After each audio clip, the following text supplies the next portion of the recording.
Yep, recording starts. Let's do this. The couch is in the next room.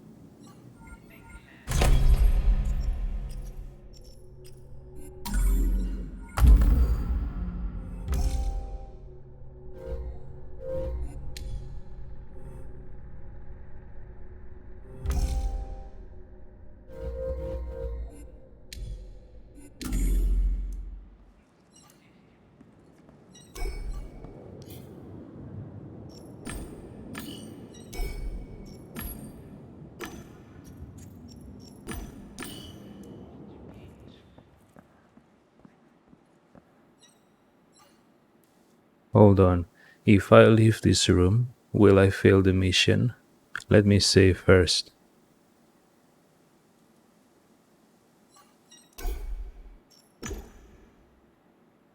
Geoffrey Haggis says, "Hey, where are you going?" The couch room is behind the other door. Go in there. Alright?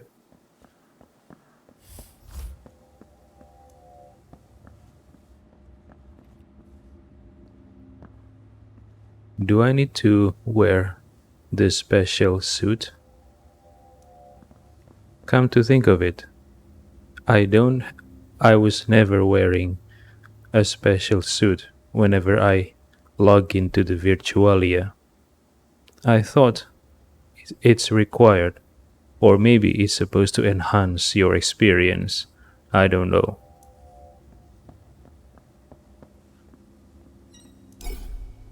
A royal mat couch, the latest model. Lie on the couch. I did not need a suit.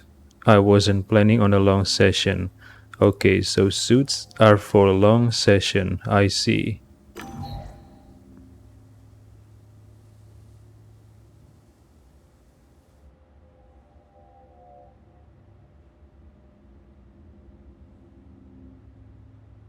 But something kept bugging me.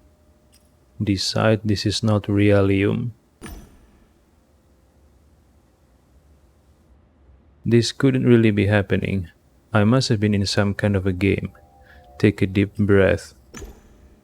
I inhaled deeply, exhaled, repeated the sequence, and managed to calm myself down a little.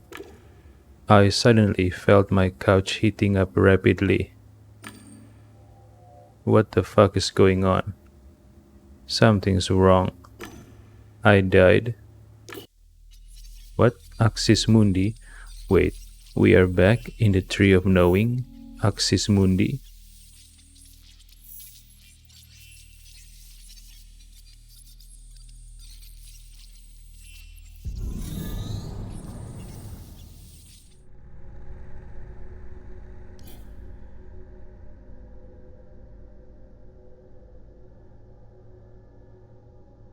The pain was suddenly gone. I didn't feel anything. I was numb and deaf. I was just a thought. My digital body sort of disappeared. Take a deep breath. My body, if I had one, didn't move. I couldn't feel my nose, my chest, or the air that was supposed to fill my lungs. It felt like I was hovering in a silent, spaceless void. Open your eyes. I tried to open my eyes, but nothing happened. I still saw darkness, that is, if my vision was working at all. The virtualium I was in could have been deprived of a source of light. Still, I couldn't even feel my eyelids move. I wondered why I had stopped feeling anything at all. In states of sensory deprivation, my brain was supposed to generate hallucinations. It seemed that the most probable explanation was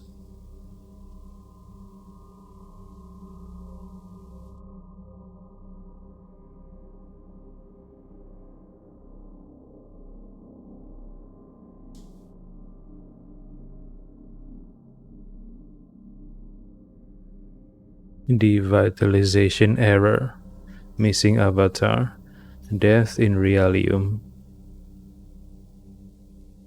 Maybe devitalization error.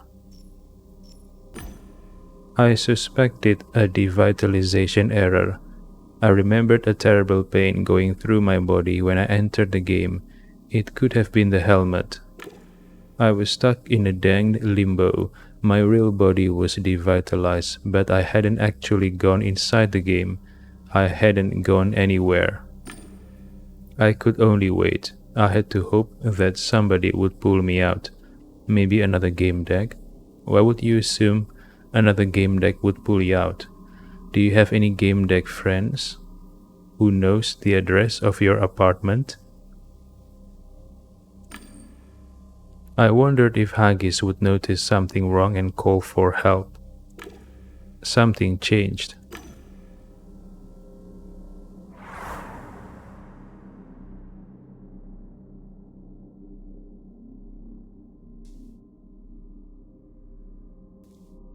I was shocked by the beating of my own heart.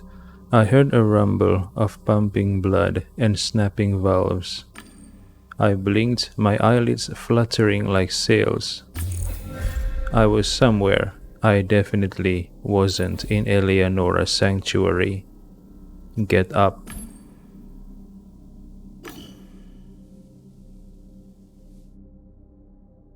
This is most interesting. Examine the virtualium.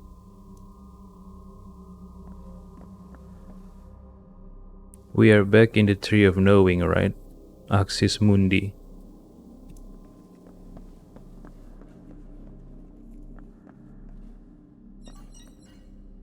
Pedestal. Something started emerging from what looked like a puddle. They were hands made of stone. A spherical metal object rested in them. Interaction mode. Talk to the V-Ghost. What? Take a closer look at the statue. These arms belonged to a woman. Her fingers were slender and tipped with long nails. I noticed tiny veins on the back of her hands. Infotainer. There must have been more. I imagined the rest of the statue submerged in the liquid. Inspect the object. The sphere looked like some sort of metal device. It wasn't fixed to the stone hands. I instinctively opened a deck of code analyzing programs, but the list was empty. I didn't have access to them. Pick up the sphere. My touch activated the sphere, and it flew up on its own.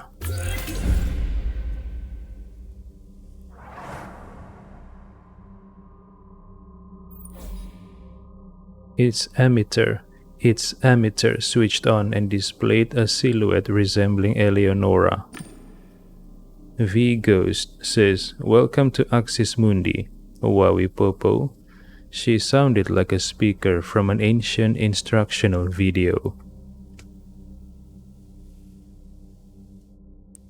I'm Eleonora's V-Ghost. I'll help you understand this place and how to find me.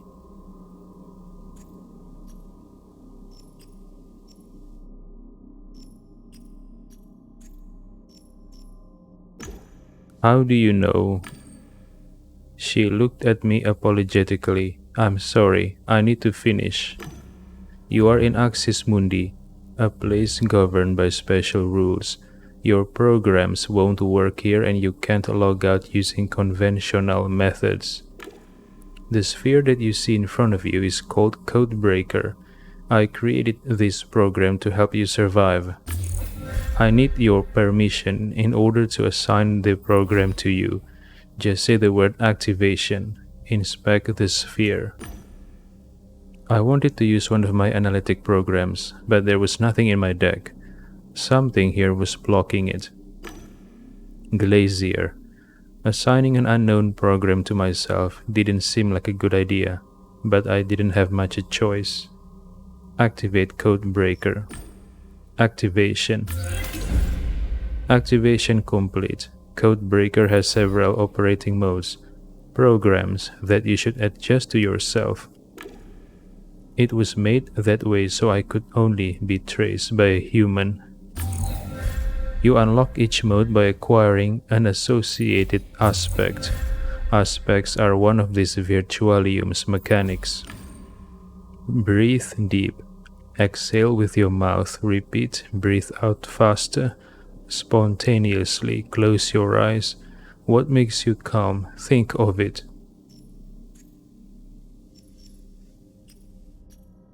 Think about the DigiNet. Finding Eleonora would have made me calm. If she organized this weird scavenger hunt, that meant she wanted to be found. Yet at the same time, she didn't want to be tracked by anyone else. The V-ghost flickered and vanished. The sphere ascended and stopped above my shoulder. Codebreaker's light turned green and it cast a beam that generated a hollow projection. V-ghost says, "I see that it worked. Welcome back." Her face lit up with a smile. She moved naturally and freely. Her movements weren't mechanical anymore, and her eyes looked more conscious, more human. I hoped she would answer my questions. V-ghost says, "Now Codebreaker will follow you wherever you go.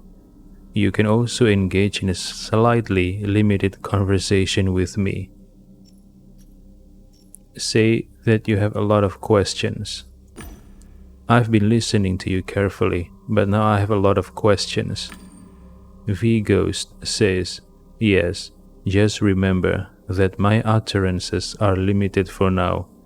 It's been designed that way on purpose. You'll get a fuller picture once you unlock Codebreaker's remaining modes."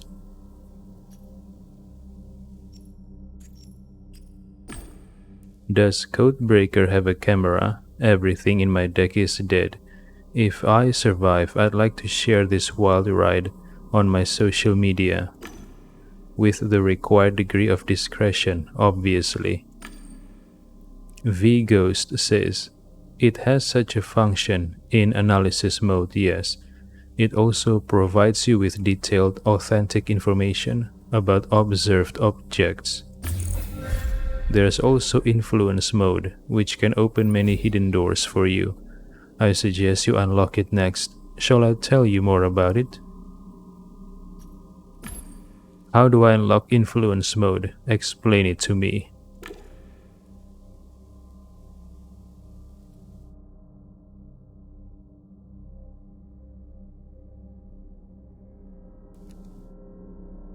V-ghost says, "Leave this place and enter the Labyrinth of Axis Mundi. It is a complex structure, but Codebreaker will help you navigate it. Once you are in the labyrinth, approach the green monolith and touch it. You'll establish a link. You'll see it in Codebreaker's light. Follow the green link to the next monolith. Once you activate 3 green monoliths, the path to your goal will become clear." How do I uncoat paths in the labyrinth? V-ghost says, "There are monoliths in the chambers used for programming paths. The code can come in 3 colors. Each code leads to a specific location. Remember that colors can appear multiple times in the code." It sounds complicated, but it's simpler than it seems. You're a game deck. You should manage. Where should I go now? V-ghost says, "Enter the labyrinth and touch 3 monoliths. Follow the green path. It will take you to the mystery tree. There you will obtain the yellow aspect and maybe learn about the rules governing this world. I hope it'll help you find me." Listen. I took the contract to find the DigiNet. I have a few questions about that. V-ghost says, "Yes, that is crucial." Who is she really? I don't know much about her. V-ghost says, "She is Director Haggis's perfect partner. All his dreams made manifest. No flaws, no anger, no pretense or expectations. all smiles and love. I am conditioned to love Honey Bunny, to meet his expectations, to wait for him. I didn't escape the sanctuary. I was placed here against my will. I discovered something horrible, so I had to hide. I hope you find me. Where is she, Eleonora? V Ghost says, I'm not sure where I am now. I set out for the place discovered by our mutual friend, Ken. He called it the Fringe. It's a place between the borders of two sensory worlds. There's a crack there that allows you to jump from this world to another. It's the only way out, for you as well. What's Eleonora's goal? What is she after? V Ghost says, she doesn't want to be here. Can't you see where we are? It's inhuman. A strange place. I want someone to find her and to help her. It's not death.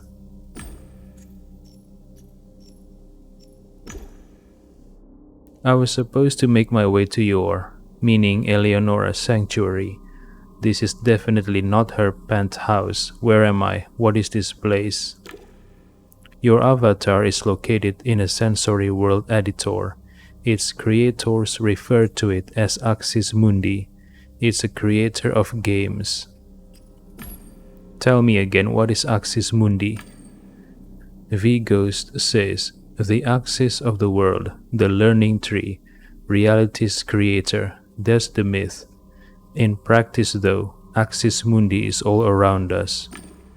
It's a creator of sensory worlds, very advanced, focus on probing psyches, behavioral analysis and multiple iterations. Who owns this app? Vigo says, I believe this tool belongs to Blue Whales Interactive. A few things indicate this. First, my sanctuary has no network connection, so we must still be in this company's virtualium. Second, it bears out in many of these world's mechanics. Eleonora hiding here is a bit strange. When somebody behaves like this, it means they are afraid. This has crime written all over it. Yeah, if I remember correctly, in this game's universe, AI or DigiNets are given human rights. Civil rights, I mean. That's a huge mistake in my opinion. A huge mistake. Do you think we are in a legal environment? V Ghost says, good question, Gamedec. I'm terrified and confused. I am not sure if it's normal to feel this in a place that's legal. Do you think this world is official? Do you think this world is official? If Haggis had exclusive ownership of the sanctuary, maybe Axis Mundi is also his private domain?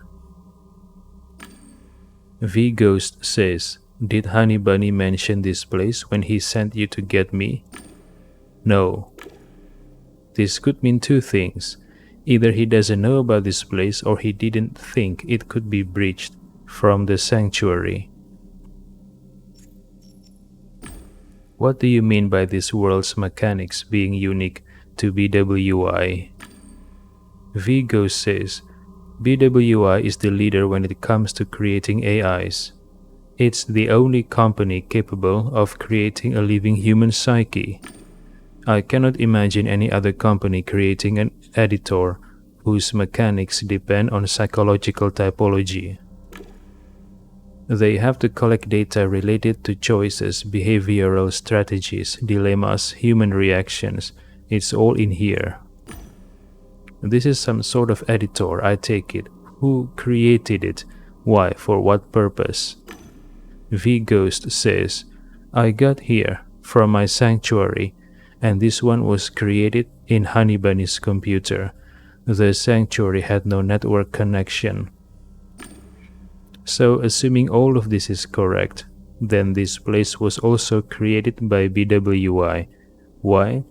BWI creates sensory worlds.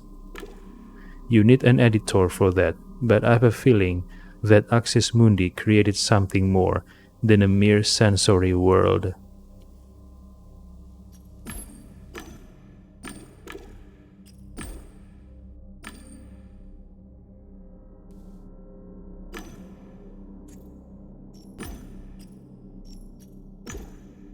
What's this whole code breaker thing? Vigo says code breaker is the key. Why did you call this device the key? The key to what?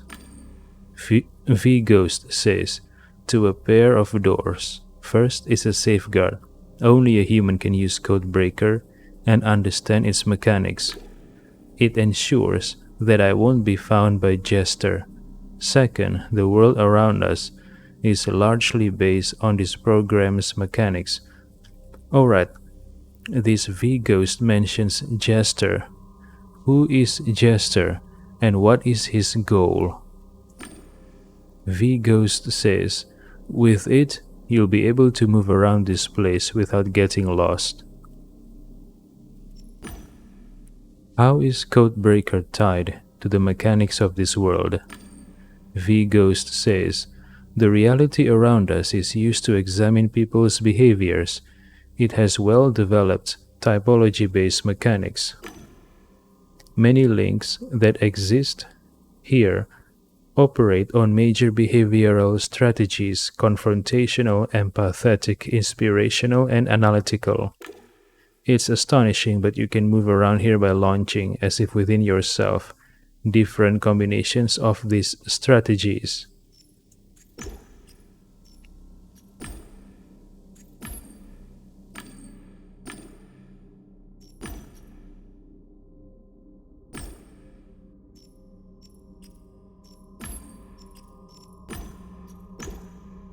Talk later, says I.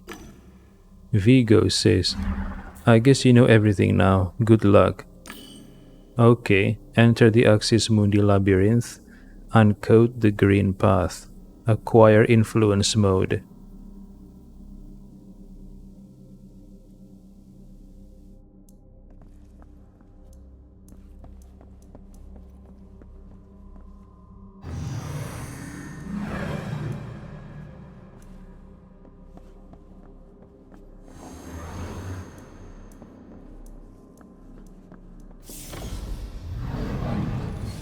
Coding paths. There are some special places in the labyrinth. You can find them if you know their codes. A code is a combination of 3 colors.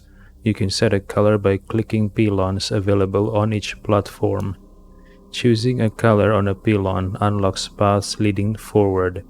The color of each path corresponds to the color of the pylon that will be available on the next platform that the path leads to.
Okay, what should I do here? It's a dead end. It's a dead end.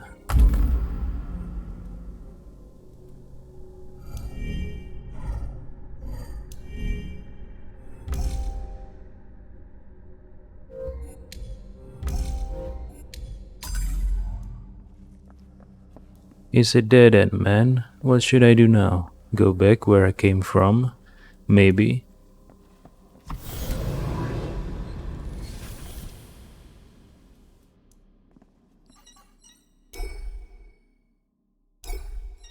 What? What the fuck should I do?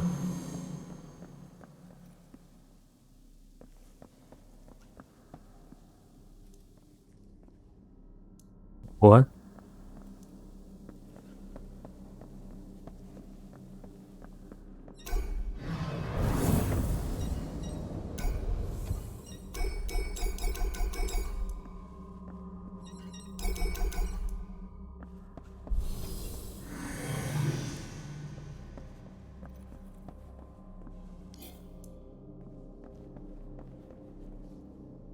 Alright, I'm stuck. What should I do? I'm fucking stuck. I'm freaking stuck. Okay, I can go back here, alright.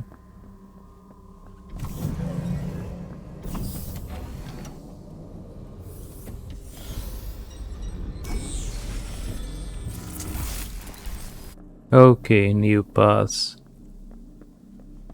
What the okay, never mind. Oh, the tree. The tree.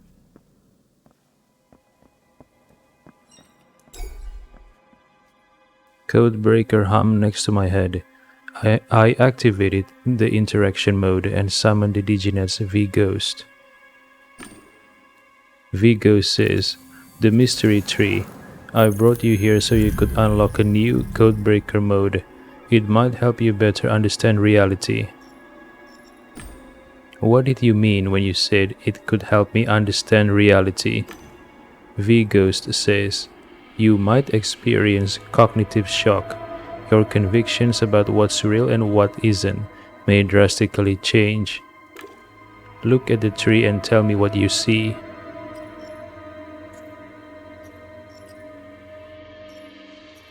The tree of knowing? I suspect it is the tree of knowing.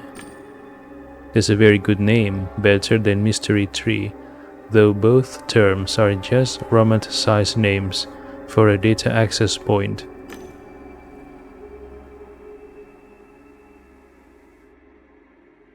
You can connect your codebreaker to this point to gain access to the database. All you need is an interface. Can you tell me how to connect to this database? V-Ghost says, take a piece of the tree. A twig or a leaf will do. It will serve as an aspect stimulus that will unlock influence mode. This mode will allow you to influence the tree and create a physical interface for Codebreaker. Look at the tree. I look at the tree and notice a single fruit among the metallically shimmering leaves. It looked like an apple. Is that an apple? V-Ghost says, I know nothing about mystery tree fruit. Looks like bait, a sweet promise. It could be a trap or some sort of defense system. Oh, like the apple. The apple. Okay. Maybe I shouldn't eat the mystery fruit. Pluck a leaf or break a twig. Let's pluck a leaf. I plucked the nearest leaf. It rustled and writhed, though it howled like wind through a forest. After a moment, it dissolved in my hand. I felt a tingling sensation in my fingers and my arm stiffened. It wasn't a pleasant feeling. V-Ghost says, you see, it worked. Codebreaker has received the required aspect stimulus. Influence mode has been unlocked. Switch Codebreaker's mode and try it out. Then we'll discuss how you can find me, Eleonora. That's what you're here for, remember? What do the other modes do? How do I unlock them? V-Ghost says, Domination mode allows you to make use of a Codebreaker's combat capabilities. It's activated by a stimulus from the red aspect. Analysis mode allows you to get detailed information about all elements of this world. It requires the blue aspect. Why don't you try out influence mode now? Then I'll help you unlock the remaining functions. Where should I look for her? That Diginet, Eleonora. V Ghost says, she really wants to be found, but first you need to master Codebreaker. It's important. Trust me.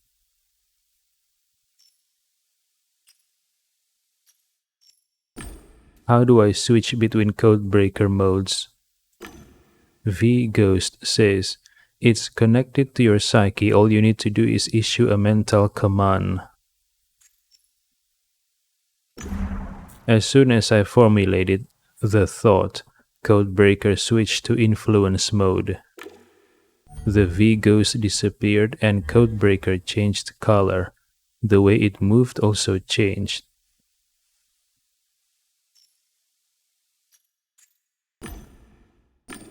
I issued a mental command. The orb sent a wave that created a hollow in the tree. I guess it was Codebreaker's physical interface. It looked like the tree had given me access to its secrets, what was inside, and what would processing this data entail on a technical level.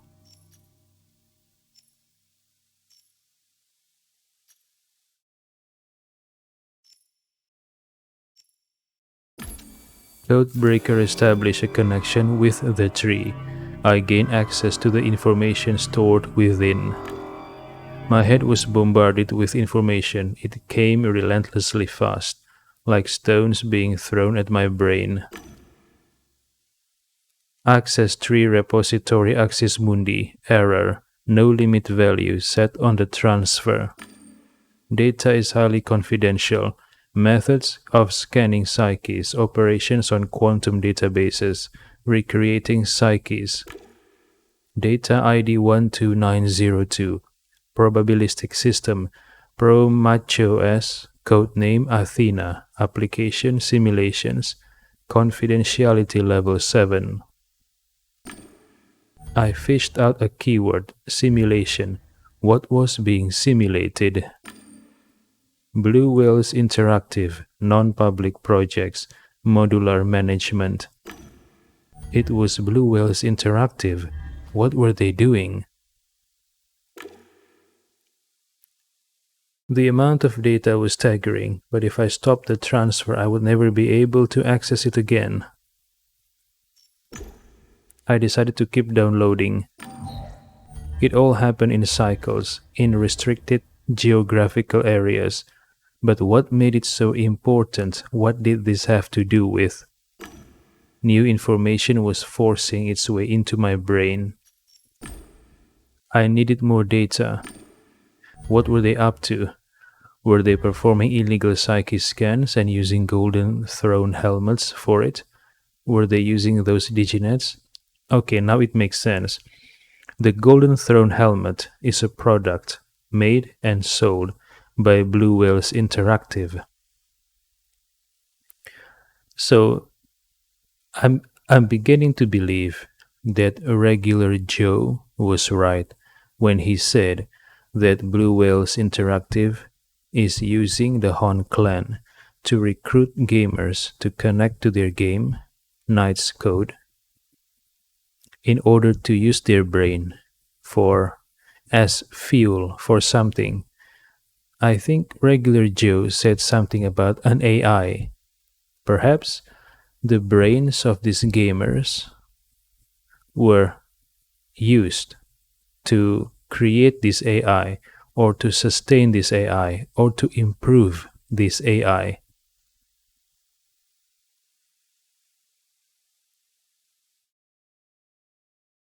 But the question is, do they have to use the Golden Throne helmet?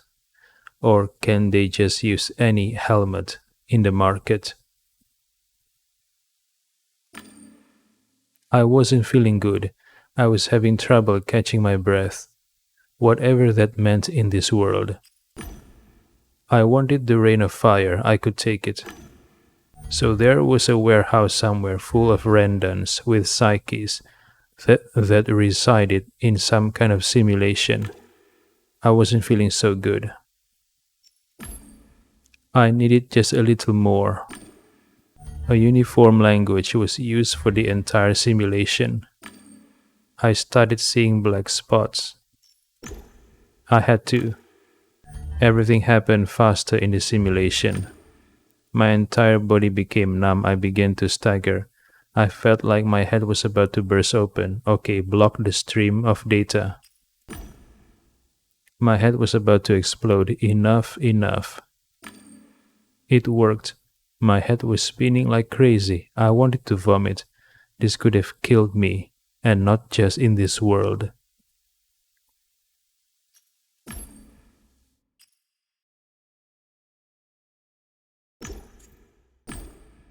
The plant wasn't even pretending to be organic. It was a digital, tree-like structure that easily fit the dry inhuman landscape. When I looked up at its crown and the hypnotically rustling leaves, I noticed a strange, continuously changing kaleidoscopic pattern.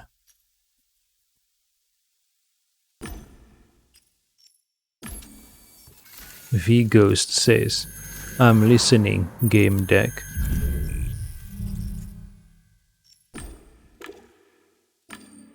Alright.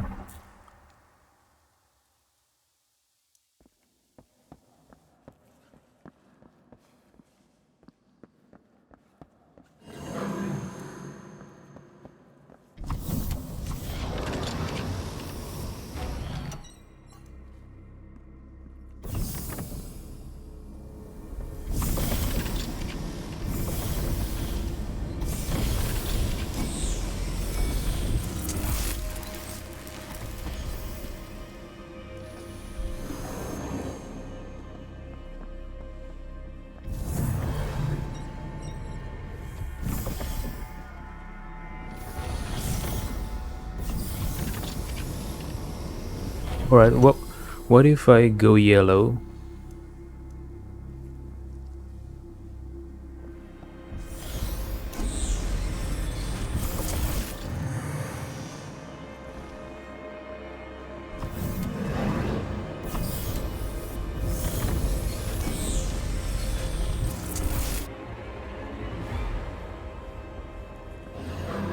Oh no, the unicorn.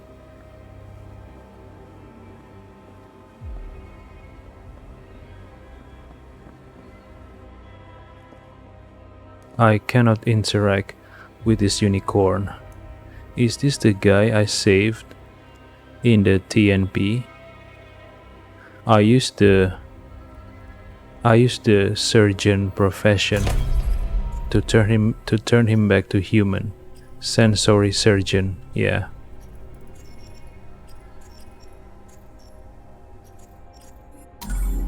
But I cannot interact with this guy. I don't even know if this is the same person. Maybe not.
Wait, what is this? What? House? And caravans? Is this harvest time? Hold on, is harvest time developed by Blue Whales Interactive? Let me check.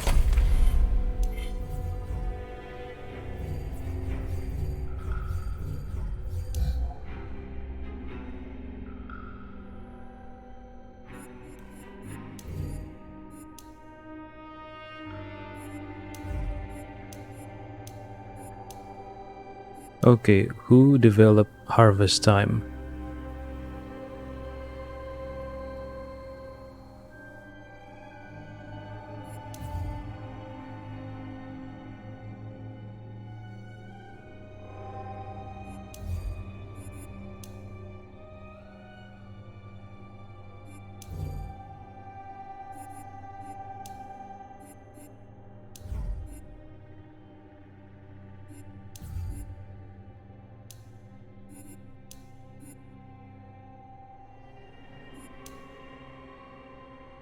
Okay, there is no information on who developed Harvest Time. Why is that?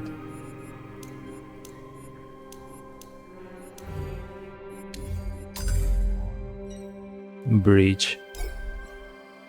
I was looking at a window, or more like a breach in space. Through it, I could see a section of Harvest Time. Okay. The surface of the breach vibrated. I heard a conversation between two people. Farmer 1 says, "Fudging hell, is this some kind of hole?" Farmer 2 says, "Yep, a hole in the game. They went through it and vanished." Farmer 1 says, "I wonder, maybe they are still there on the other side, waiting. Lol. Did you try going through it?"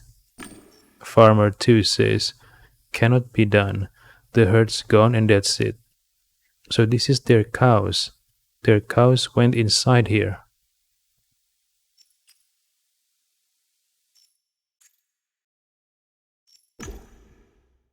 I put my ear close to the window and listened. Farmer 1 says, "But an entire herd?" Farmer 2 says, "Yep, gone without a fudging trace, the entire fudging herd." Farmer 1 says, "Did you send a ticket to support? I know they're all bots, but maybe they'll extend your sub to make up for the bug." Farmer 2 says, "That'll be fudging day. I message, send screens of the herd, the hole, the logs, everything. My cows are gone, fudge, even the cool one." Farmer 1 says, "The one whose mouth texture was all fudged up? Fudge, she was cool, alright, so unique. PT.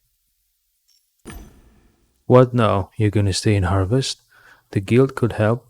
You'll get it all back in a few months, just in time for the great milking." Farmer 2 says, "I don't know. I don't think my heart's in it anymore." Farmer 1 says, "Get the fudge out. If it wasn't for you, the other guildies, this game, I don't know where I'd be. It's the only thing keeping me going.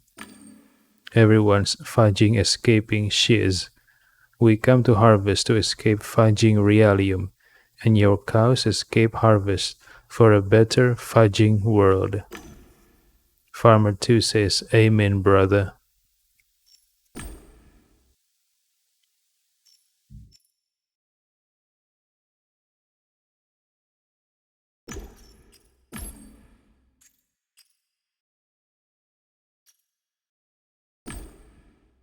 Wabipopo says, "Morning, my name's Strawberry Romeo, and I'm an admin in Harvest Time. What can I help you with?"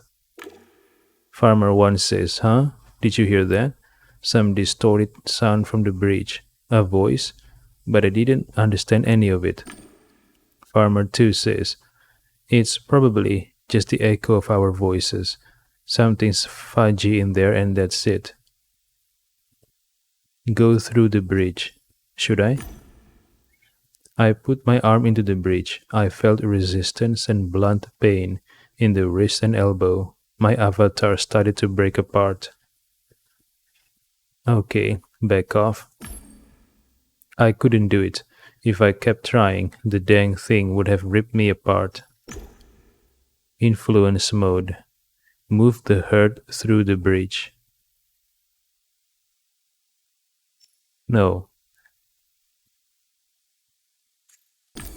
Codebreaker made a booming sound and shot a yellow beam toward the herd.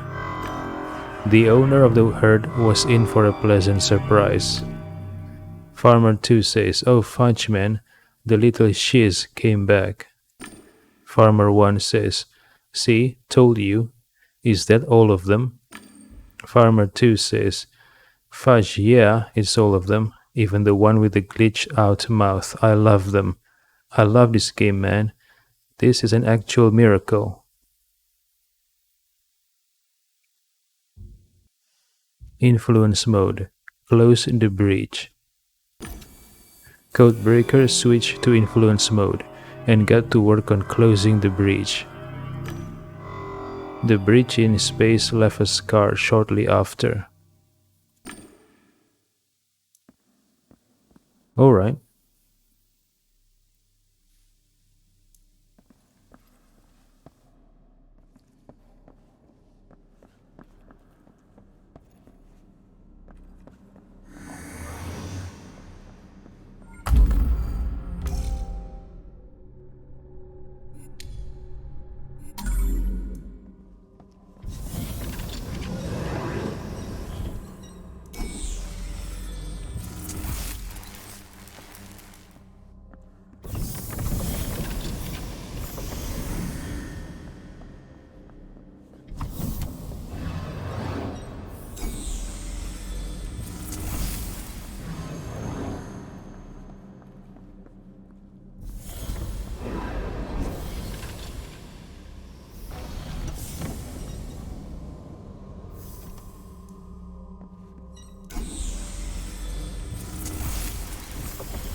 What is this, stranger?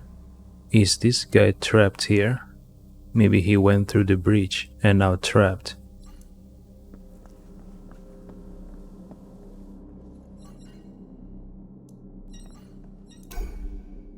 The character came alive as I approached. I summoned Codebreaker. I had it examine that someone. Vigo says, Codebreaker revealed an encrypted message in this NPC.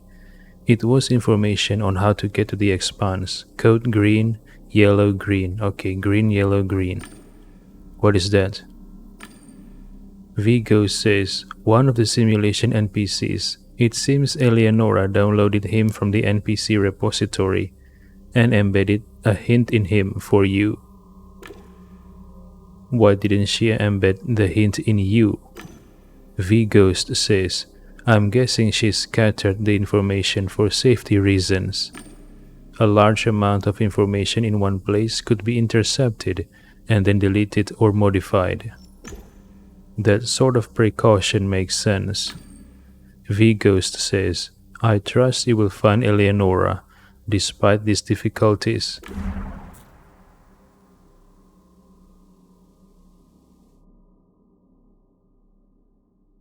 Alright, I think I'm going to use the combination method to try all possible combinations. Should I do that? Yeah, why not?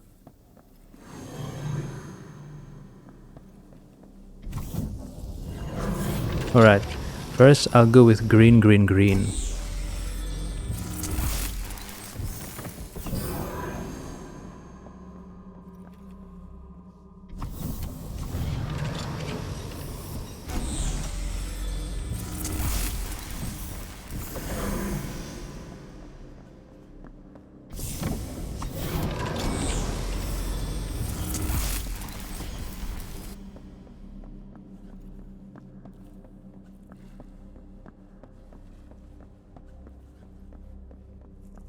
Okay, green, green, green is a combination that leads to the tree. Alright.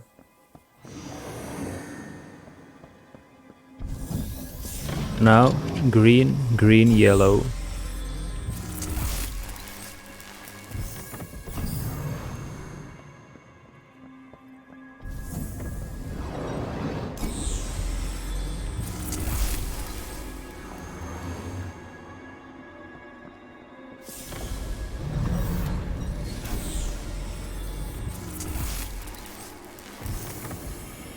Alright, green, green, yellow. What will I find here? Okay, green, green, yellow is the unicorn. Alright, and now let's try yellow, yellow, yellow. Alright, green, green, green, green, green, yellow, green, yellow, green.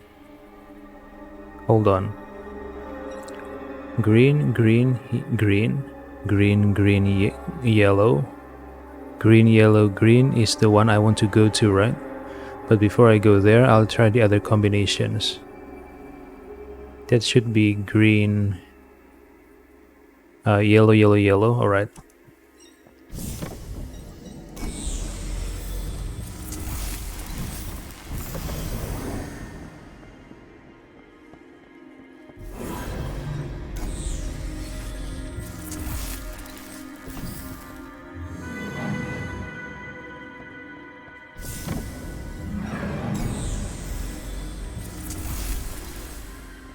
Okay, yellow, yellow, yellow leads back to the where I came from. Alright, so now I'm going to choose yellow, yellow, green.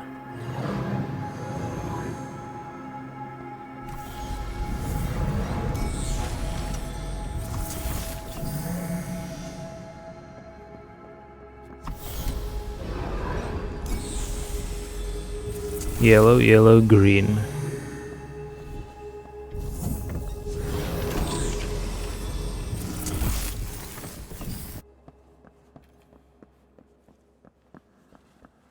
Yellow, yellow, green is... Okay, oh, a stranger. It was another NPC. Did this one have some hint from Eleonora for me too? I summoned Codebreaker. I had it examined. Vigo says, Codebreaker revealed an encrypted message in this NPC. It was information on how to get to the expanse. Code green, yellow, green. I know that. Okay, so now yellow, yellow, yellow leads to where I came from. Yellow, yellow, green leads to this NPC.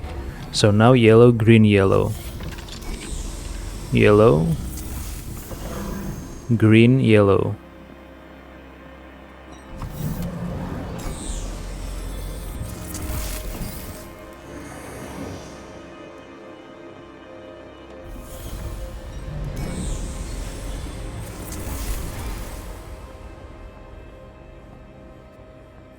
Yellow, green, yellow leads to... Okay, the bridge to harvest time. Alright, so now it's time for green, yellow, green.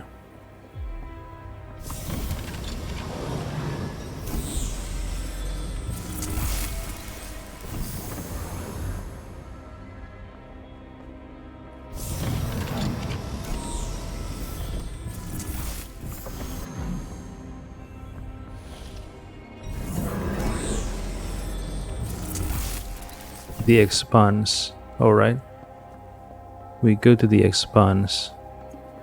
The long straight road led past the horizon. I couldn't see where it ended. It vanished into the airy landscape. The road here was divided by a wide crevasse. V-Ghost says, "You've reached the expanse. Excellent. Eleanor wanted you to collect an item here that would help you to unlock Codebreaker's domination mode. Maybe it's somewhere nearby."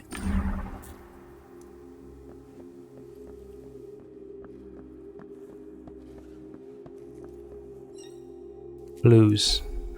Black footprints led from the car to the abyss.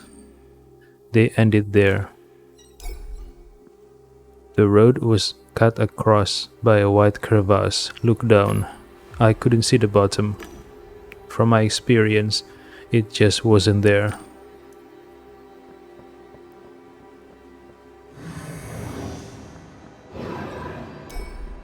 The vehicle had been imported from a game, I guess from Twisted and Perverted. I looked under the car. There were a few black puddles. They looked like they were alive. I reached out my hand. The stains behaved like ferrofluid. Spiky modules extended towards my fingers. It was a typical graphic representation of a breached firewall. Naturally, no barrier was here because it didn't really look like that. Sometimes game engines toggled an option which showed if someone was messing with the safeguards. It showed up as these stains. Everything suggested that someone had breached the firewall protecting this car. Ask the V-Ghost about the car. What can you tell me about this car? V-Ghost says, "This is my vehicle. I imported it from another game. I meant to cross the expanse with it. I don't know if Eleonora made it. I hope she made it." V-Ghost says, "There's only one way to find out, crossing the expanse and reaching the fringe." Okay, the fringe. The V-Ghost mentioned it is a place that Ken has visited, right? The fringe. So what did Ken find in the fringe? I wonder. V-Ghost says, "Inside the car there might be an item that will let you unlock Codebreaker's domination mode." I reached for the handle, but immediately gave up. The windows, doors, flaps, and tires all made up a uniform object with no moving parts. From what I managed to observe, Codebreaker modified a few parameters of the car's code. I think I deleted the parameter that detected collisions with moving objects. My hand could not penetrate the car's interior. There was a sheet of real paper. I took it out and uncrumpled it. Paper used to be so pliable. Someone had written something on it. Want to find the gallery? Looking for inspiration? Your impatience and optimism will help you find it. Alright. Inspiration, impatience, and optimism. Start the car. I turned the key in the ignition. The combustion engine creaked and let out a few jolts, but didn't start. I only managed to turn on the headlights. They gave off a faint light. Something flashed at the edge of the chasm. A small light started blinking on the passenger side, revealing the glove box. I hadn't noticed it before. What do we have here? Rings, wigs, leather gloves, lipstick, a hand mirror, a pistol, heavy, made of metal, real, whatever that means here. Cheater, look at the gun in the glove box. It was a Fenris Mark II, a decent piece from TNP. I reached for the grip when something dawned on me. Laying there with all that junk, the gun should have had scratches on its breech block, grazes or prints, considering somebody put it there. This hand cannon looked to be in mint condition. I got the impression it was floating, not touching anything. Was it a trick? Is it a trick? Yeah, okay, leave.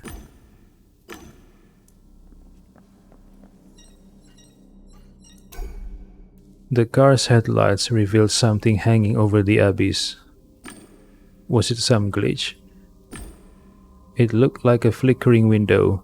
Through the window I could see scenes from different virtualia. A pile of pumpkins in harvest time, a moonlit bridge in Knight's Code, a guy in a kinky suit running in place, probably twisted and perverted. Using Codebreaker, I could try to hold on to one of those scenes for longer. Maybe it would interlock with the local world. Link Axis Mundi to Knight's Code, maybe. That's where the Han clan is, right?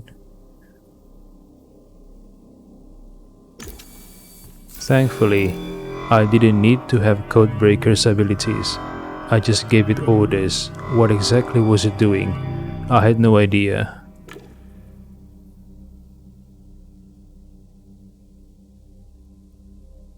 Well, this is an accidental solution. I wasn't thinking about using the moonlit bridge to create a bridge. I was just thinking maybe if I create a link to Knight's Code, I can gain something about the Han clan, gain some info about the Han clan. But it turns out it created a bridge for me to cross, alright? But that wasn't me though, because that was not what I'm thinking. It was a bridge, and it fit. The glitch disappeared without a trace.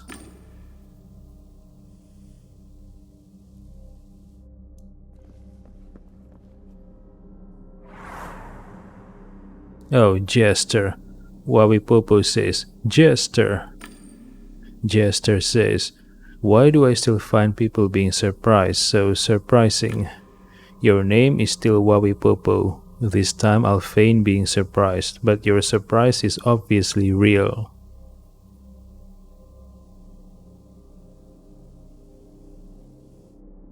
Agree with him? Yes, I'm surprised by this meeting. Jester says, I received a report of an intruder from the Axis Mundi system. What are you doing here? The wrinkles around the fool's eyes formed part of a nasty smile, but the look itself was glazed and dispassionate.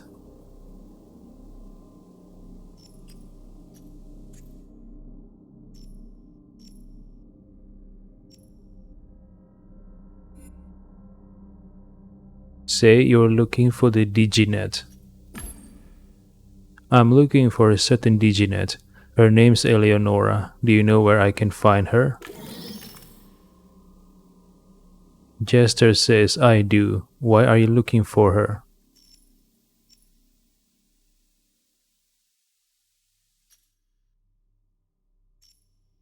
Okay.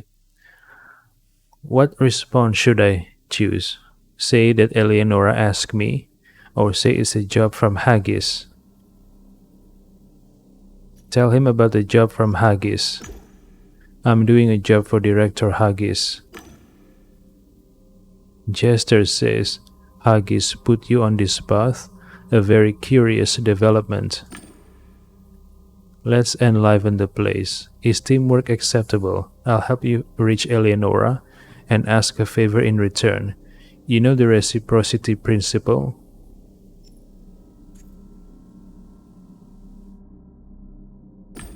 Speak. Jester says, we have a problem in Axis Mundi, a problem with doors, breaches and cracks leading to sensory worlds. I'm having trouble patching those. Jester looked at the code around him.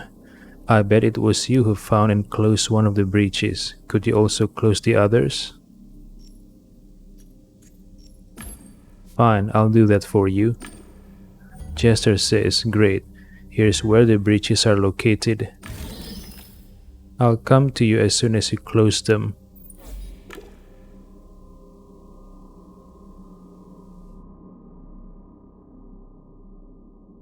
Jester modified some code characters hovering around him. You face a long journey. This vehicle will make it as quick as a heartbeat. Good luck, Gamedec. The fool's disappearance must have impacted the stability of the summon bridge. The construction started shaking.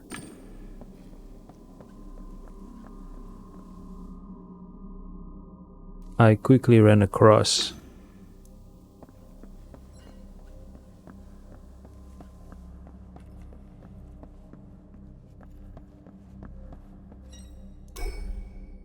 This car was equipped with a combustion engine. It had been a while since I last heard one hum. It was running and ready to hit the road. I issued a mental command summoning the Diginet's V-Ghost. V-Ghost says, "You've met Jester. He's the one thing Eleonora wishes to avoid at all costs. Tell me, whose side are you on, hers or this terrible Jester's?"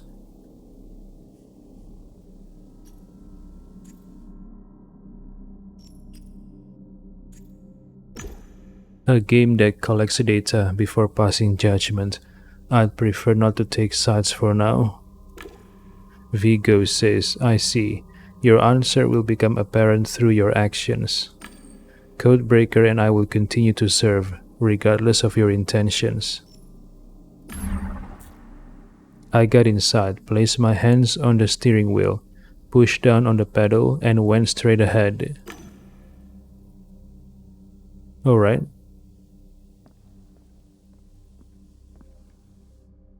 I made my way across the expanse, but in front of me there was just an entrance to Labyrinth. Was that my destination? Impatience and optimism. Was that seriously a gun trap where trapdoors exist? Where trapdoors next? A goal. What's important about the journey is not the distance traveled. It's important to grasp the concept of the goal. I earned the red aspect, and that was probably what this was all about, but my avatar started falling apart. I summoned Codebreaker with my mind and something happened, as if it were absorbing the aspect I had earned. Was I becoming delirious? The unpleasant sensation subsided. I examined Codebreaker. It emitted a red light, acting like it was searching for a target to destroy. I've made my way across the expanse, but now I'm standing before the entrance to another labyrinth.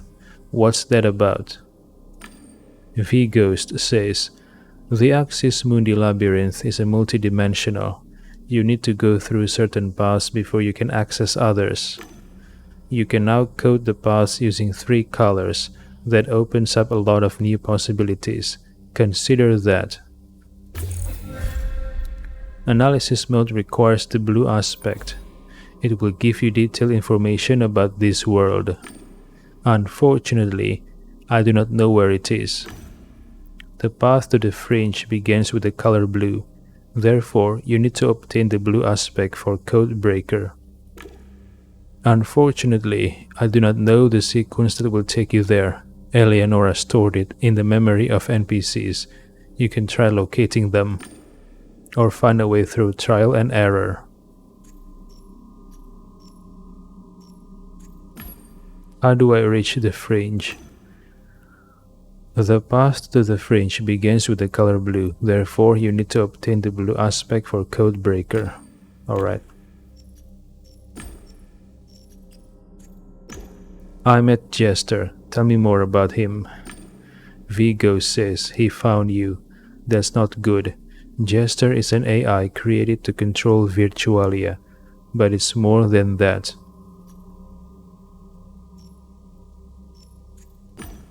Every program has a function. What's Jester's? Vigo says he has a human form. He is capable of interacting with humans and posing as one, meaning that one of his functions is human communication. Maybe to talk to people playing the games created by Axis Mundi, maybe to talk to its creators. Another function is to oversee consistency between Axis Mundi and the programs under his control. He acts as an overseer, making sure that everything goes according to the planned scenarios, and he takes out the trash. What does it mean that Jester takes out the trash?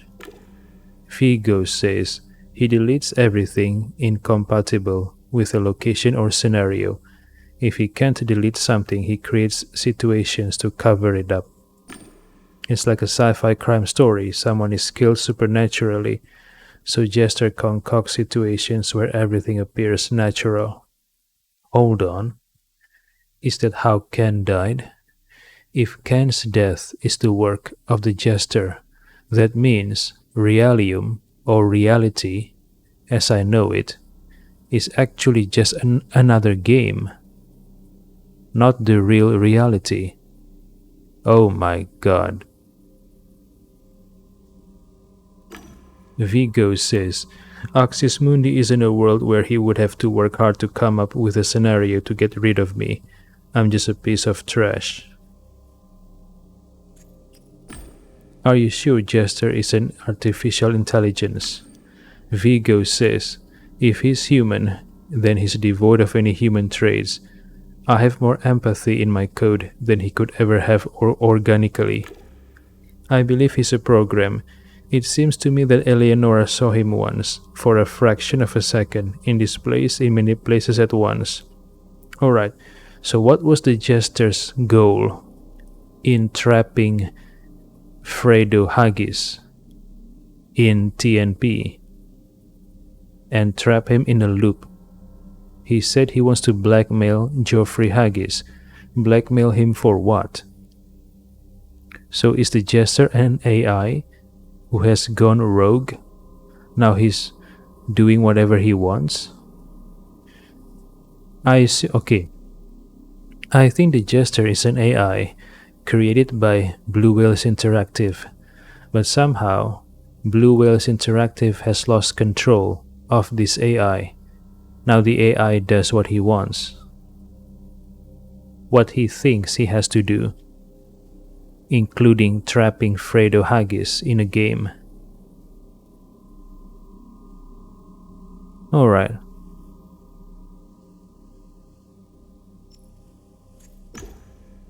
Jester, what do you know about him? Vigo says, inhuman, eccentric, dangerous. He wants to get rid of me. I don't know why. He's a psychopath. I'm afraid of him. I think he also animates various events on occasion, pulls the strings. Sometimes he doesn't even bother concealing his weird avatar. I'm talking about sensory worlds, I think. I'm not sure, but it would be on brand for him, the puppet master. If he had free will, that is. But he doesn't have free will. Then he would be human, and he's not human.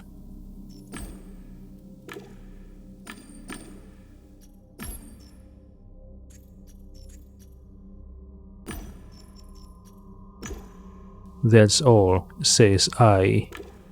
Vigo says, I'll see you.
What is this?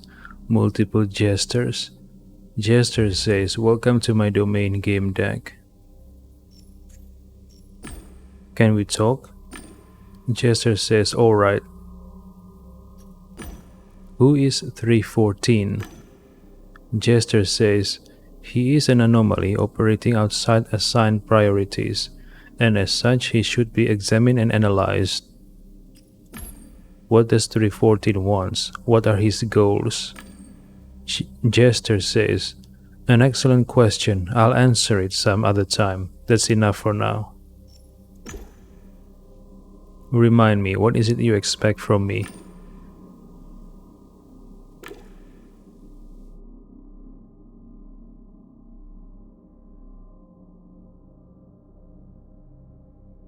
In case you can't find these spots, here's where they are located. Yellow, green, yellow. Red, green, red, red, yellow, red. Okay, so I think I have reached the yellow, green, yellow. It's the harvest time bridge. So it's only 2 left. Red, green, red, and red, yellow, red. It's time for me to go.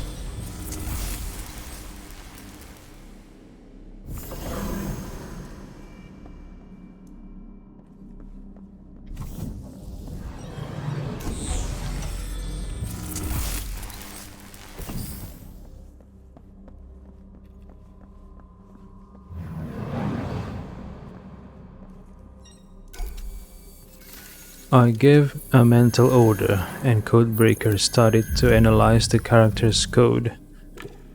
Vigo says, "There's an encrypted piece of info that all aspects can be acquired from the archive. The sequence leading to it can be found in the car. We saw the car in a place called the Expanse." So I have to go back to the car now? Shit, alright.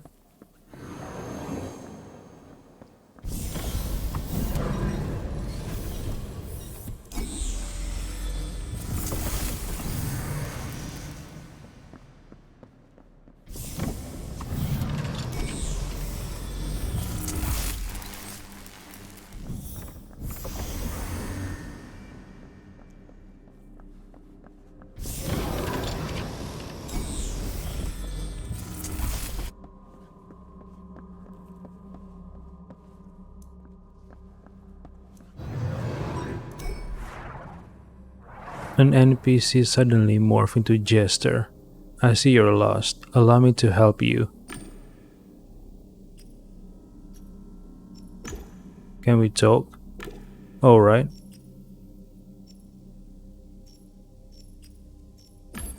What is Axis Mundi? A tool for creating everything around us, and I am its gatekeeper. Axis Mundi creates realium and games. Their images and sounds come from your head. You are not inside them, but rather they are in your brain. Oh my. So my suspicion was right. Realium, aka reality, is not real. It is created by the Axis Mundi. So when I'm logging into a game, in reality, I'm actually inside a game, logging into a game. It's like I'm playing an MMO, right? And then in that MMO, I play, let's say it's a sci-fi MMO. I play the MMO, and then in that MMO, there is a mini game where I log into my computer to play games. So this whole time, whenever I log out, every time I log out from a game, I did not log out to reality. I log out to another game. Realium.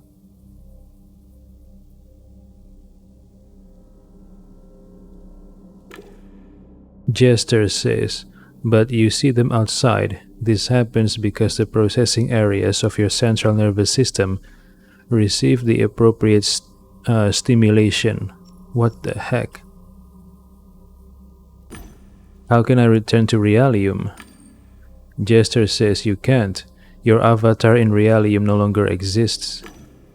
My avatar? You mean my body? What happened to me? Jester says, the simulation destroyed it the moment you used Haggis's couch. What? Who created this labyrinth?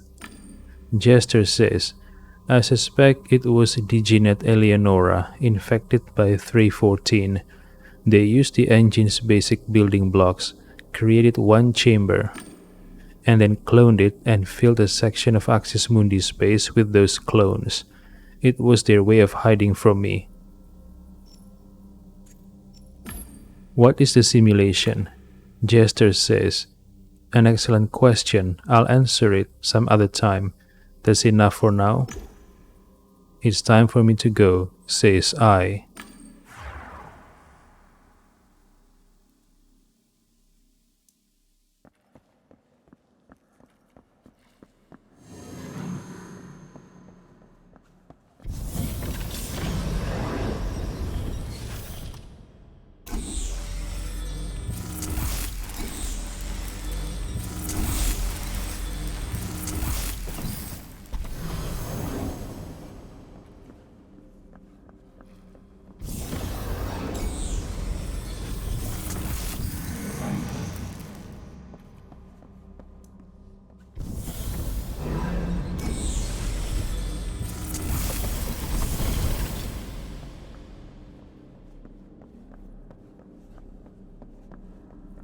What is this? Snails? Alright.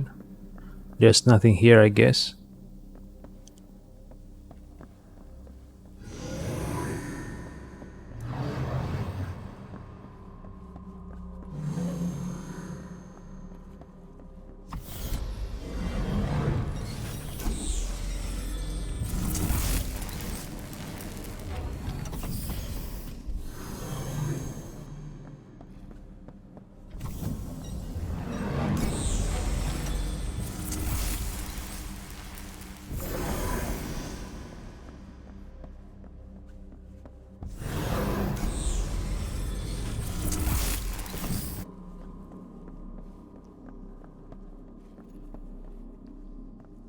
Oh, the same mirror that I saw in the Lord Enlightened's house. Interesting. What is this? A drone? What the fuck? A drone shot me? What the fuck is going on? Oh, I know it now. That mirror, it looks exactly the same as the mirror in Lord Enlightened's house in Knight's Code. I assume that mirror over there connects to the mirror inside the Lord Enlightened's house. And that's why the drone came and shot me. It is being protected by from intruder. Shit. Alright. Remember the code. Green, red, yellow. Remember the code. Green, red, yellow.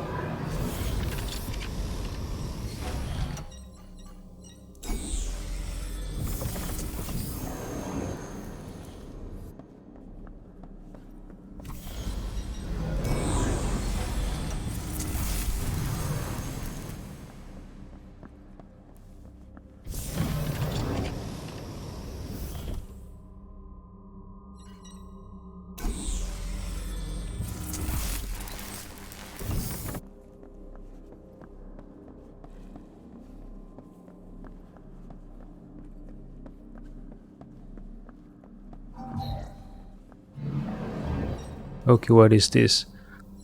Paintings of Eleonora. There was a flickering screen above the floor. Molecular scriptor. Oh, I can unlock it? Yes, that's good.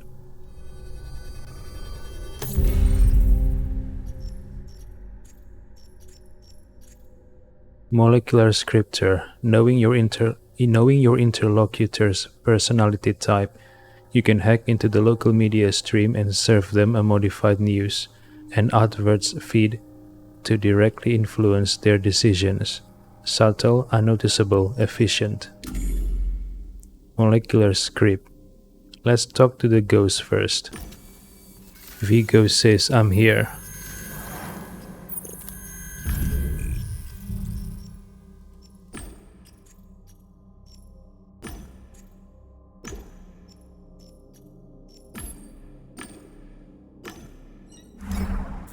Alright, use molecular scriptor, learn more.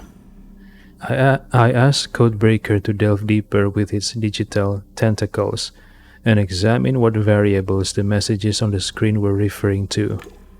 They turn out to be the quantification of the four main strategies of human behavior: confrontation, listening, analysis, and inspiration, and all their mixes and permutations. Analysis mode, shit, I don't have it. Touch the screen. It was Eleonora's image and there was an interface window. Simulation log access active. Choose option. Analyze active cycle. Active simulation cycle number 316. Error. No information on input parameters. Project note. We don't know why Haggis Diginet wasn't present at the start of the cycle, the same as with Gamedec 314. What the Gamedec number 314? So 314 is a game deck. So 314 is a game deck.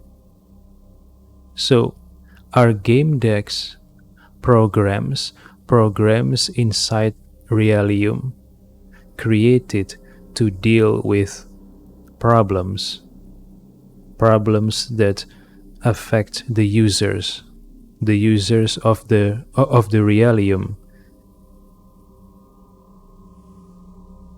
Hold on. So according to Jester, Axis Mundi created Realium, so our reality in this game is not the true reality, but it is another game, like the other game worlds. So our Gamedec's programs created to handle problems in all these worlds, not just the game worlds, but including the Realium world.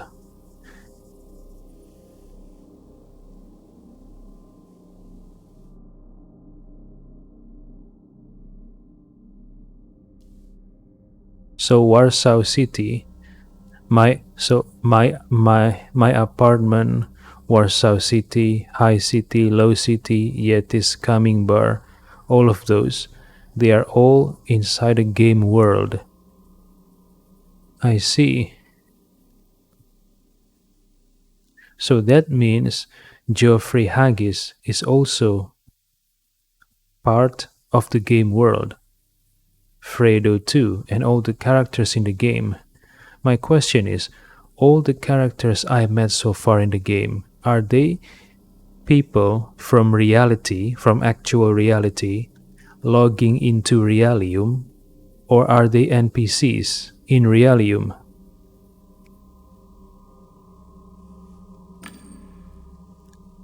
Problem delegated to production. Alright. Previous simulation cycle number 315. Project note. As per Director Haggis' instruction, each cycle this actor is assigned a female slave role. Okay, hold on. As per Director Haggis' instruction, each cycle this actor is assigned a female slave role with increased empathy. Wow. I would want that. I would want to have a virtual world where I can have this kind of slave role AI. Why not? Access to reports from completed simulation cycles active. Initiating search procedure for actor. Enter aspect. Red. Red dominant aspect registered. Enter initial role. Wait, what? I don't want to do this. Digital mistress. Actor role searching. Please wait. No reports available for the entered setup. The aspect and role setup entered for that actor can be examined in the next simulation cycle, cycle 317. Save entered simulating parameters for cycle 317. Warning, the previously selected setup for that actor will be overwritten. Do not save setup. Resetting entered parameters back to main menu, alright. Enslave Diginet. Please wait, no reports available for the entered setup.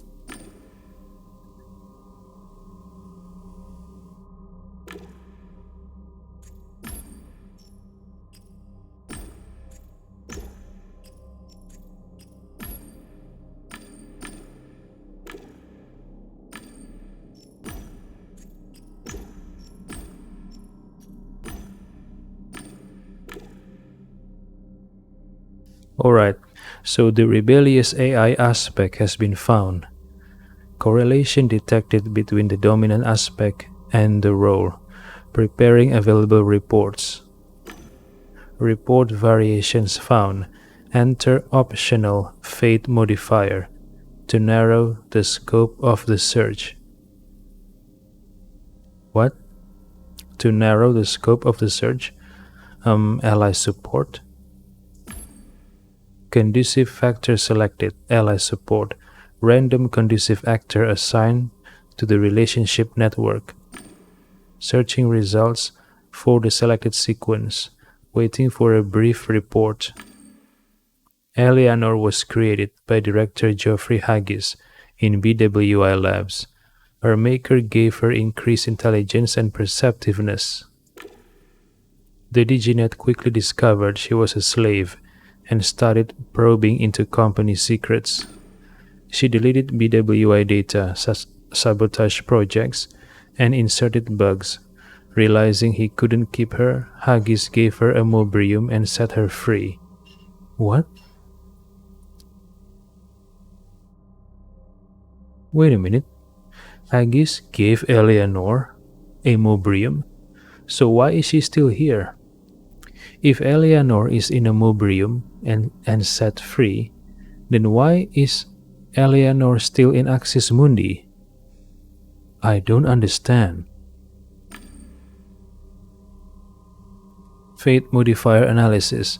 The ally support factor had a minor impact on the simulation in each cycle, meeting defined criteria. So that's how it was. How it was what?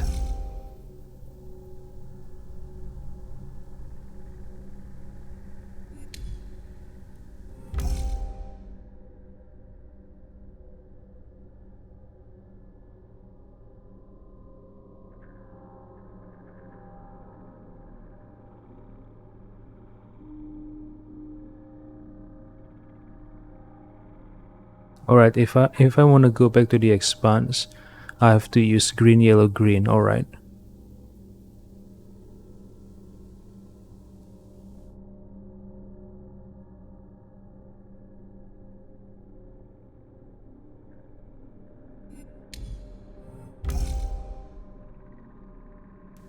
Wait, are there multiple Eleonora Diginets? And the one in Axis Mundi might be the latest iteration.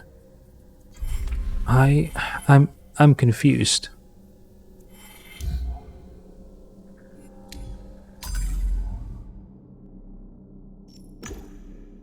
What was I supposed to do with this? And report back to main menu.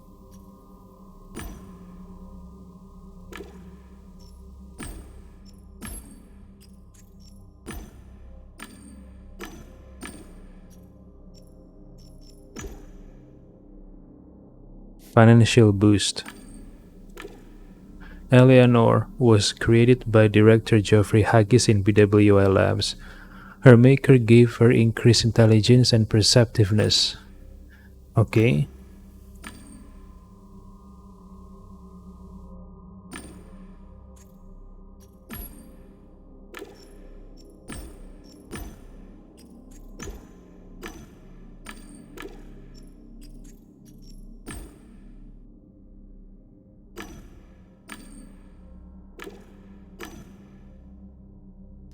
She cracked safeguards to get in touch with BWI's competition and sold the company's secrets.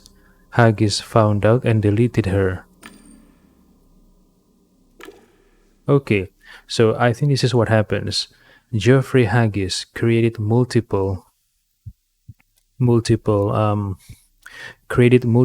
Eleonora Diginets. All the past creations have been could not be contained. Hold on. So this is what happened, I think.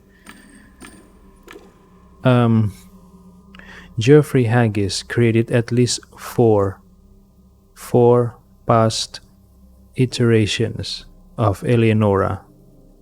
The allies' support could not be contained. For some reason, Haggis decided to give her a mobrium and set her free.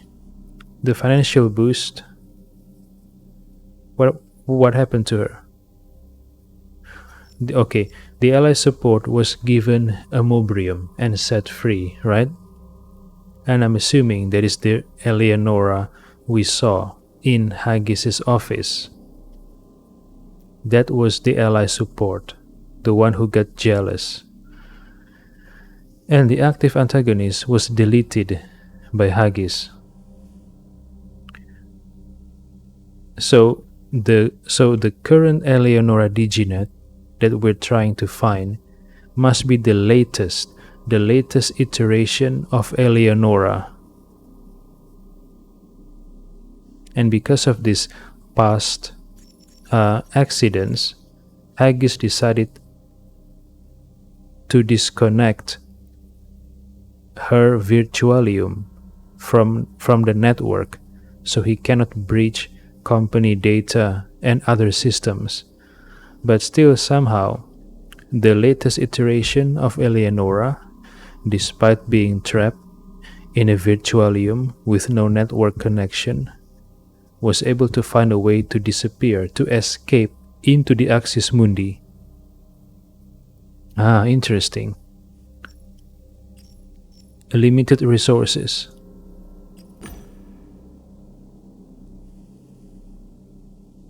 Actors' resources reduced.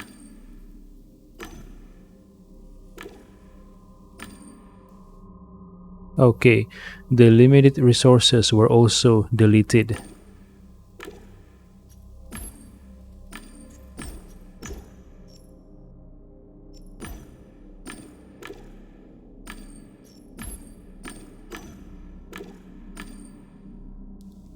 Alright, I was wrong.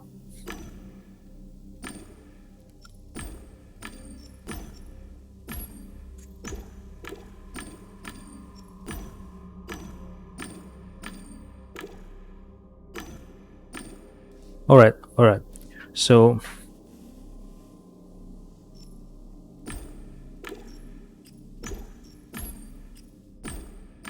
there are four past iterations of the Eleonora Diginet. The financial boost one was set free, was given a mobrium and set free. The ally support was also given a mobrium and set free. Both the limited resources and the active antagonist iteration were deleted. No modifier.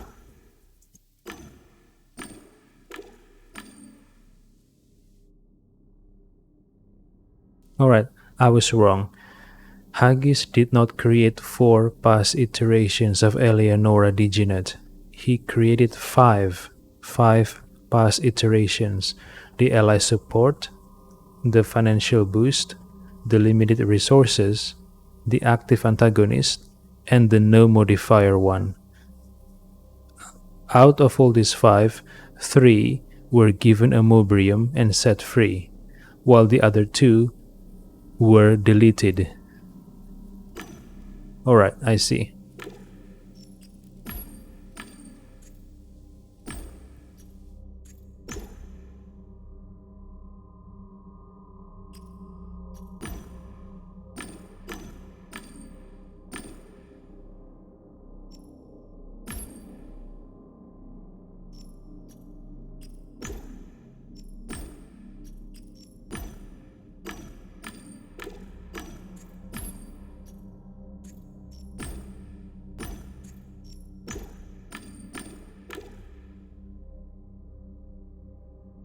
Wait, what? Hold on. Aspect green. Alright, rebellious AI.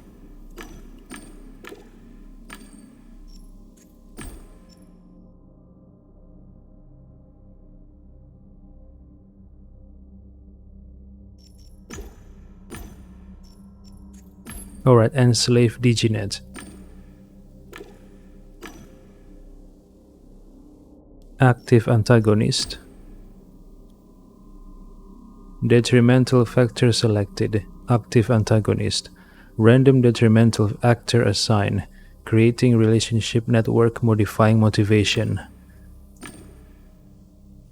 Eleanor was created by director Geoffrey Haggis in BWI Labs. He gave her exceptional sensibilities and never sent her to school. Kept in a confined digital space, Eleanor developed synthetic skills to the point of extrasensory perception. Although she couldn't grasp the scheme a certain gesture put her in, she managed to escape her prison and came to understand reality. One of the screens slightly slid out from the floor. There was a message. Report on the recently completed simulation cycle 315 in the central Warsaw City area, Free Europe. Cohesion verification in progress. Fate modifier analysis. The active antagonist factor had a minor impact on the simulation in every cycle, meeting defined criteria. So that was what it was like. All of my body felt as if I had lived that episode myself, which was interesting. End report. Alright. So I was wrong. Haggis did not create 5 past iterations. He created more than 5. How many? I don't know.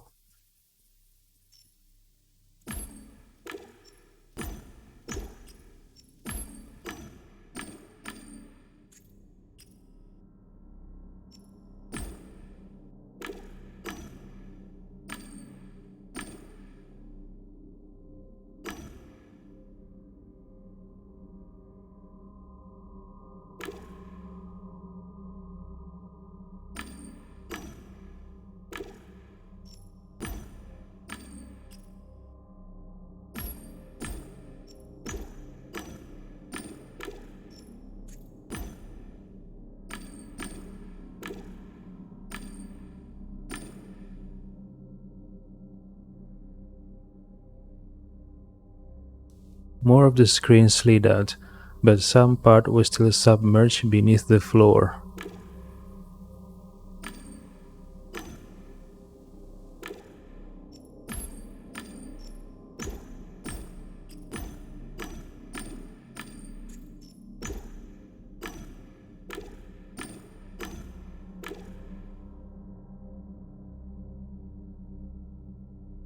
The screen slid out completely and rose above the floor.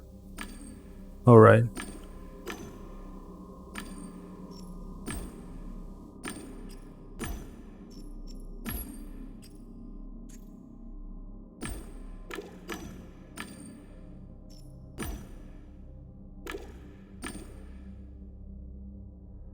Eleanor was created by director Geoffrey Haggis in BWL Labs.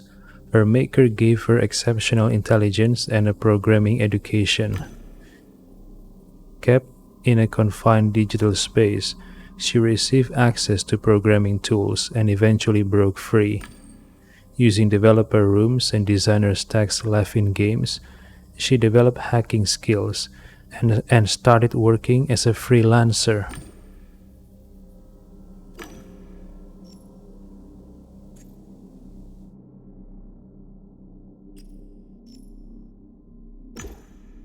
There were lots of figures correlating the initial role, the personality aspect, and random factor.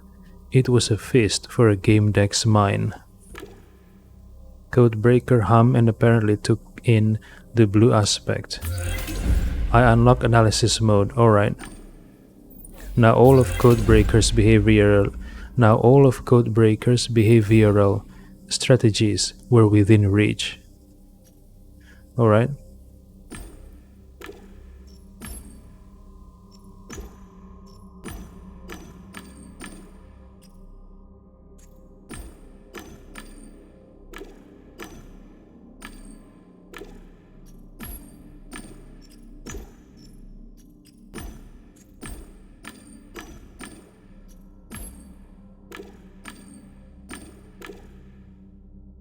Working as a gifted freelance hacker, she failed to cover her tracks. She was traced by V-runners and placed in a state digital refuge. Okay, so V-runners, I guess they are agents. Okay, what are V-runners?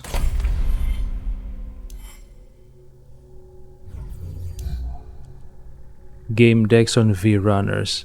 So two set. Okay, this is bullshit. I just want to know what V-runners are.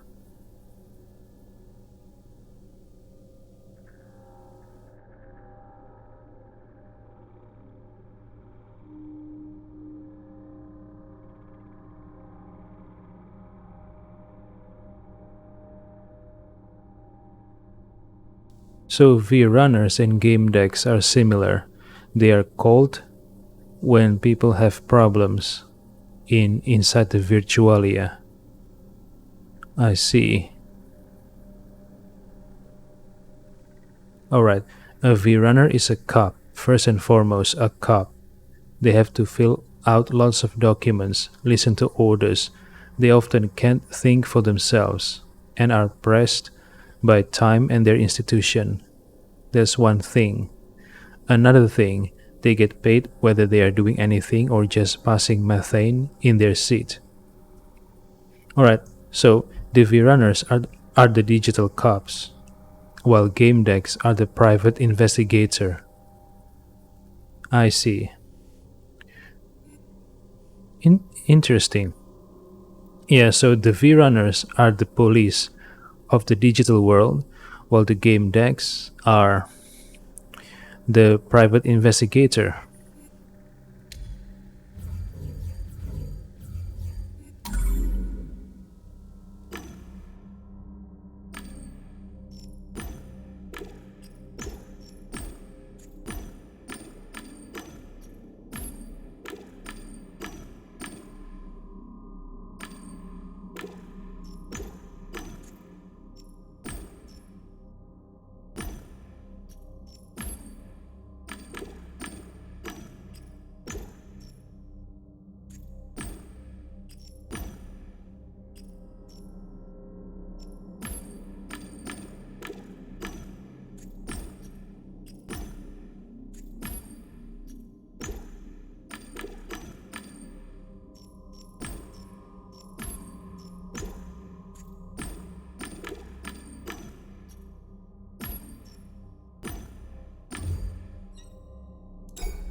Eleanor was created by director Geoffrey Haggis in BWI Labs. Her maker gave her exceptional sensibilities and hypersexuality. In her fancy digital home, Haggis provided her entertainment. In exchange, he demanded carnal pleasures. She was happy to oblige. I wouldn't mind having this kind of AI to pleasure me in a virtual world? Why not? Haggis expanded Eleanor's home to the size of a state, added NPCs, and made her queen. He became king. They live happily ever after.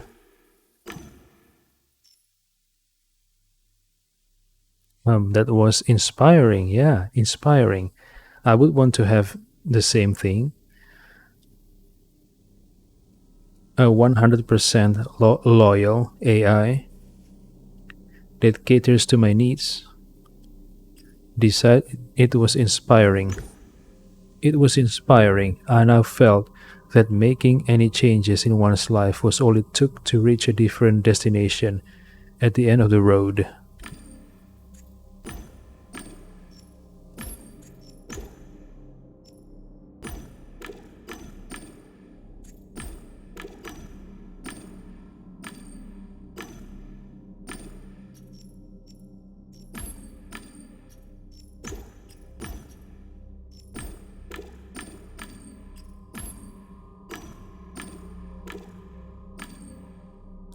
The Digenet's captivity was revealed and reported by a Gamedec.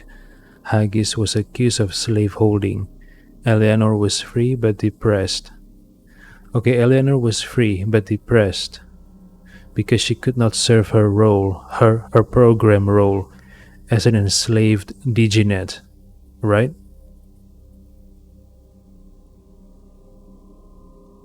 How many game decks in existence?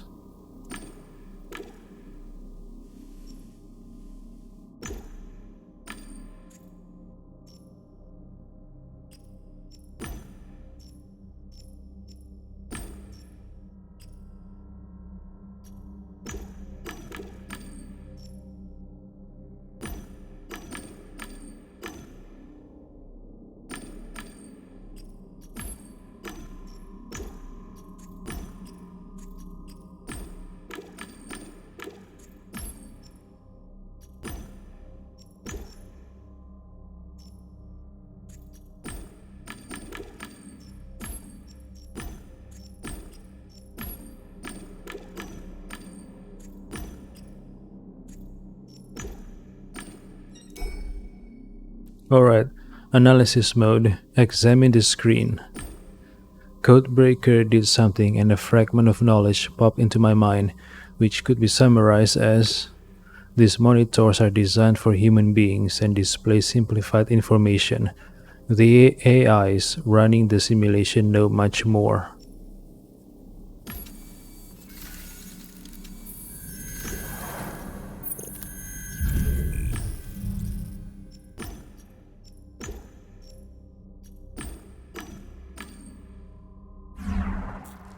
Alright, what color was I using to reach this place? Yellow, red, yellow, right? If I'm not mistaken, yellow, red, yellow. Yes, yellow, red, yellow.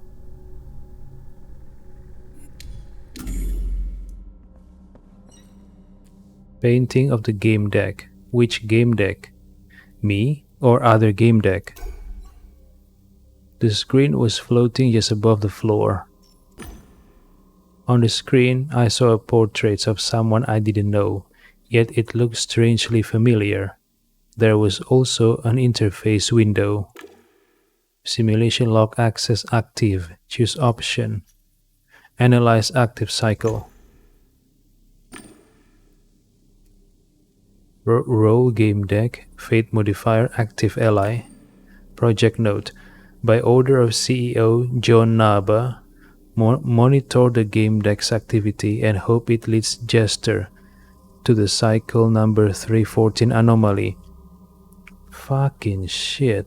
So John Naba, aka Hiru Hamalau, is the CEO of Blue Whales Interactive.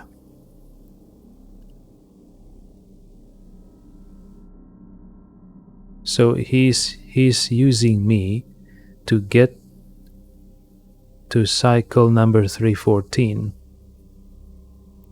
And once I found 314, it's time for Jester to deal with it, right? That's why after I entered the Tree of Knowing, and Met 314 Jester appeared.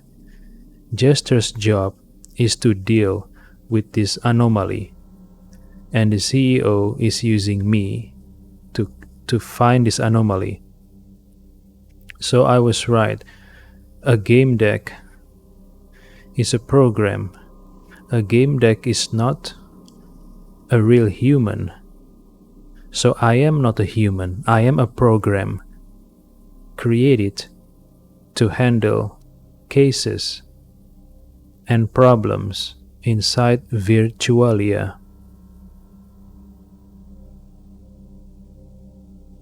So my apartment and Warsaw City is like my refuge, my resting place as a program. It's not real Warsaw City. So does that mean Kenjo also not real? Is Kenjo and the other characters also part of the realium that was created?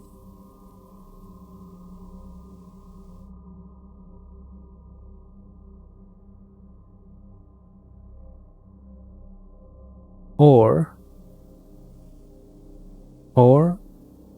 all the characters I came across in Realium.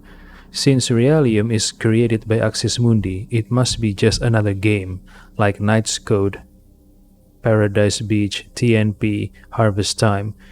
So maybe all the characters I came across in Realium are real-life individuals who logged into Realium to play Realium. And I happen to be just a program. But the others are humans, right? Okay, I'm confused now.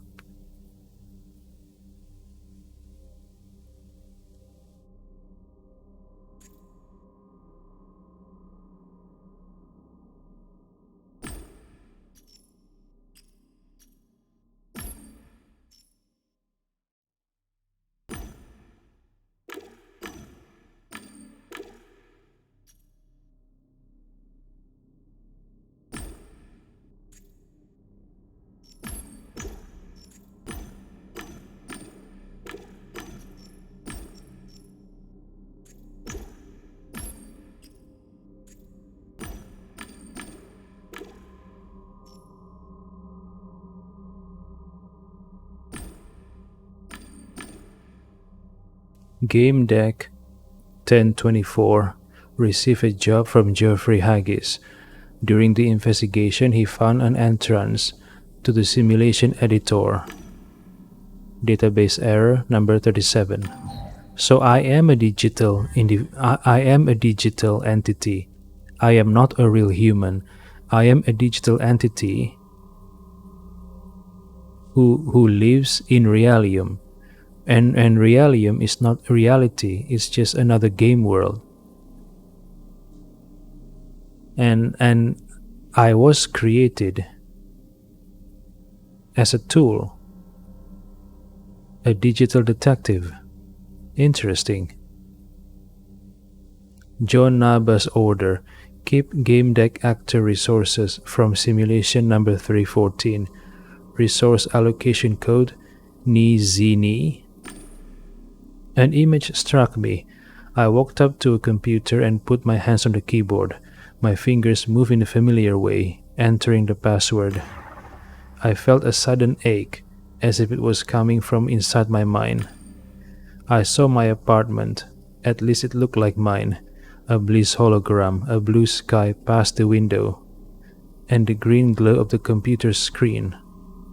It's not my memories, because I am a digital individual. I am not a real human, right? Decide it's not your memories.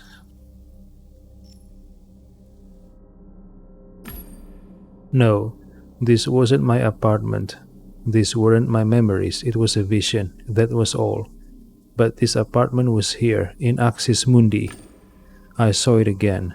I was standing in front of a computer, Hands on the keyboard, my finger muscles were instinctively typing the password. Look at the screen in your mind's eye. I looked at the screen, typed the password, and saw a long letter. It was from me to me. Oh shit. I made a mistake. Can I? Okay, but my body knew it. I knew the password. Procedural memory, also known as muscle memory. The subconscious part of my brain remembered the computer password in this apartment. All I had to do was put my fingers on the keyboard. The image began to fade like paint washed away by rain. I saw Axis Mundi around me again.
Wait, I lost track. Hold on.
A mysterious portrait appeared on the screen along with an interface window. Simulation lock access active. Alright.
Alright. Wow. Alright. What a revelation. So I am a digital entity, not a real human. Alright.